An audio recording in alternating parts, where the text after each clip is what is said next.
இப்போ வந்து எங்கள் அப்பாட்ட சொல்லினேன்ல, ஒரு செருப்பு கூட வாங்கி தர மாட்டாரு, அவருக்கு மட்டும் வச்சுப்பாரு. அது நியாயமா? இது நியாயமா கேட்டேன்.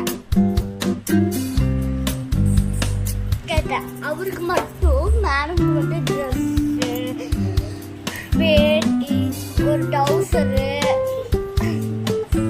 செருப்பு எல்லாமே வாங்கிக்குவாரு.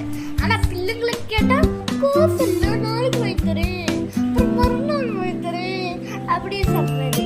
எல்லாம் உங்களுக்கு நியாயமான்னு கேட்டேன். எங்க அம்மா எவ்வளவு வாங்கி கொடுக்குறாங்க, அவங்களுக்கு எப்போ இருக்கு அப்புறம்